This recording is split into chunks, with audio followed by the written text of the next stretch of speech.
Yes, we are back with another video today. We have a little bit of a different video as we are ranking the top 10 strikers in the Premier League this season. So as I always say, let's not waste any more time.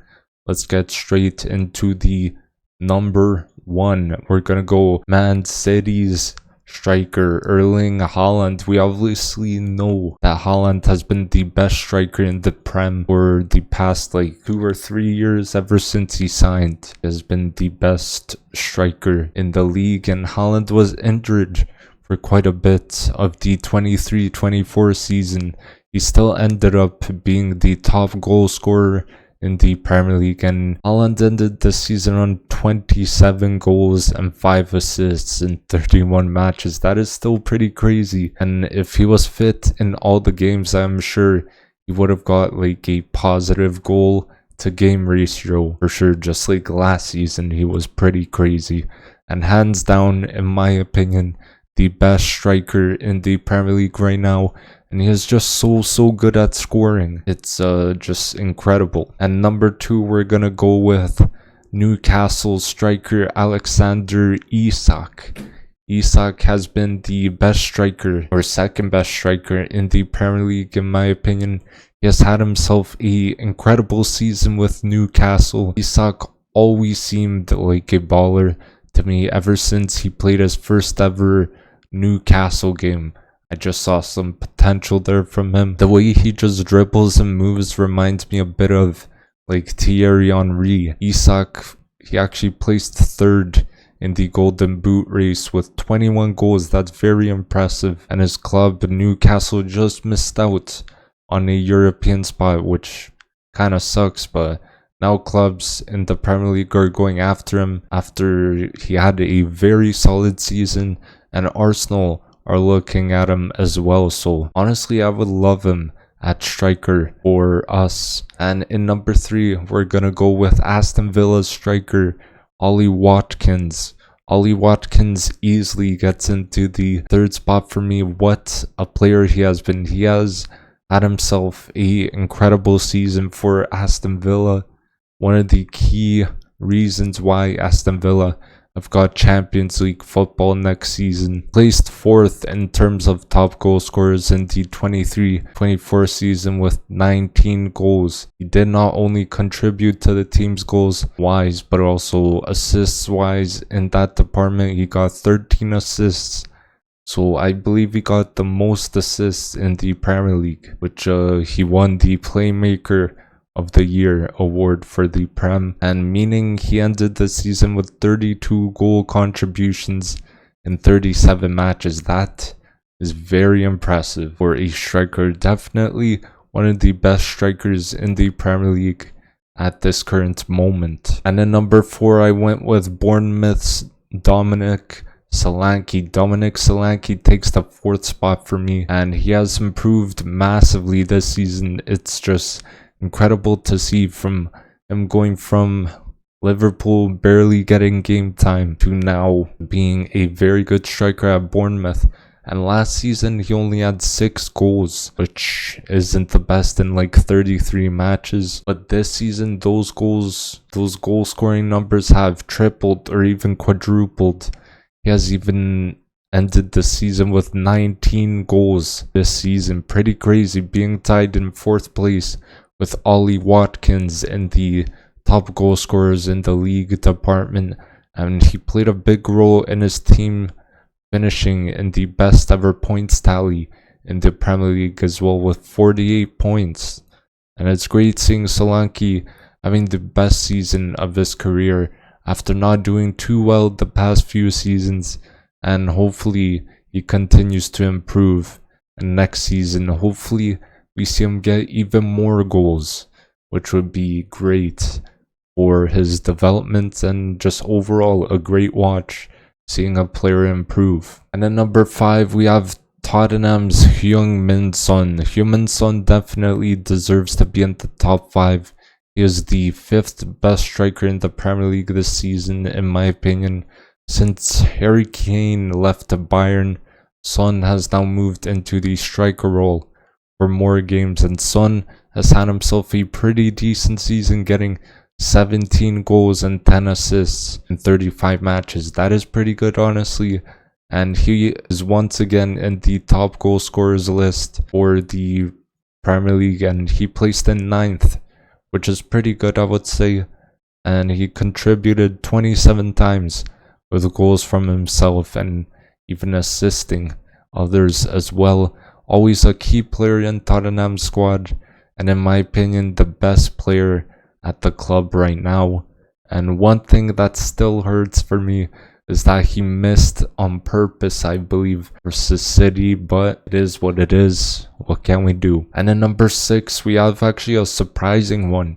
Crystal Palace's Jean-Philippe Mateta. This man in the last few games of the season was insane. Ever since Oliver Glasner arrived, has been in very good form. Before Glasner, Mateta did not even start many games. This season he ended with 16 goals and 5 assists in 35 matches. So under Glasner, he was on absolute fire, getting 14 goal contributions in his last 13 Premier League games, and one of the most informed strikers towards the end of the season. And it's pretty crazy, like, honestly, very good from him. And I wonder if he will stay at the club after a very good season, or will he leave? Honestly, I see him being part of Oliver Glasner's plans for next season, so we will see what happens there. And then number 7, I went for Chelsea's Nico Jackson. Now this man has surprisingly been not too bad. I honestly thought he was having a pretty bad season, but I guess not. Jackson's goals have been, I believe, overshadowed by him missing like a lot of easy chances. He has had massive misses, a lot of chances missed. It's incredible. He could honestly have probably around 20 goals right now this season in the Prem. But anyway, this season he has 14 goals and 5 assists in the 35 matches he has played.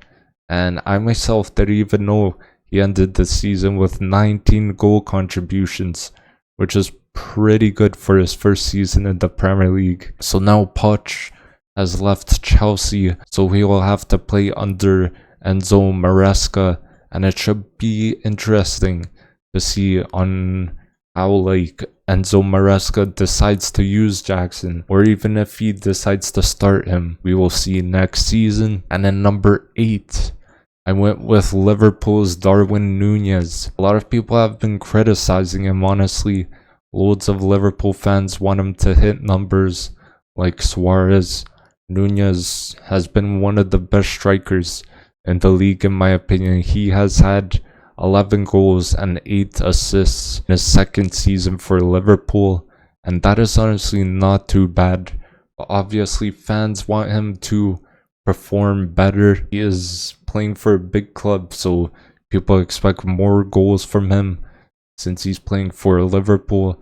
Just like Jackson, he has had loads of misses this season, same as Darwin Nunez. He has had some massive misses this season.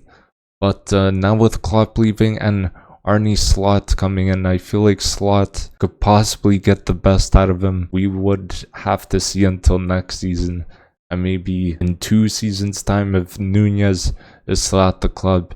And he is one of the best strikers in the Prem, in my opinion. Just needs to work on his finishing ability, but maybe next season he can improve even more. And Manchester United get the 9th spot with Rasmus Højlund. I believe Højlund has turned his season around and become one of the best strikers in the Premier League. He did fail to score in his first 14 games for Man United, which is not ideal. He did like not bad in the Champions League for the Red Devils, but he was the first ever Danish player to win the Player of the Month in the Premier League. So this season he has played 30 matches and he has scored 10 goals and got 2 assists. It's a bit of a rough first season for Højlund, but we gotta give him time. If it was only his first season, so maybe next season he will come back even better. And I gotta say, he is only 22 years old as well, so once again, he will get better with time. And I gotta say, his work rate is very good, and so is his hold-up play. And his finishing is quite good as well with both of his feet, and has loads of potential with only being 22 years old. And then number 10, the last position, and I went for Tottenham's Richarlison. Surprisingly, Richarlison has been one of the best strikers in the Premier League. I know it's pretty crazy considering a fairly slow start at Spurs for him, but he has managed to take the striker position off of Heung-min Son, which is tough to do. So Heung-min Son now plays left wing, probably with Richarlison's form being good this season. We will have to see if that continues next season, and I thought he was doing not too well, but honestly it seems like he has found his form under new manager Ange Postecoglou, and seems like he is doing a pretty good job. Like numbers wise, he has scored 11 goals and got 4 assists in 28 matches, so that's not too bad. 15 goal contributions in 28 matches, that's not bad. And I gotta say, fair play to Richarlison here for turning it around for himself. Like, gotta say, fair play. Unfortunately though, injuries did end this season quite early for Tottenham. And I would say, yeah, he is one of the best strikers in the Premier League. And let me know if you agree with this list. Let me know your list in the comments down below. And don't forget to drop a like, comment down below, and don't forget to subscribe as well if you would like to see more videos like this. And just stay tuned, upcoming videos for Euros and all that. And thank you guys for watching. Hopefully you enjoyed, and I'll see you guys in the next video. Peace.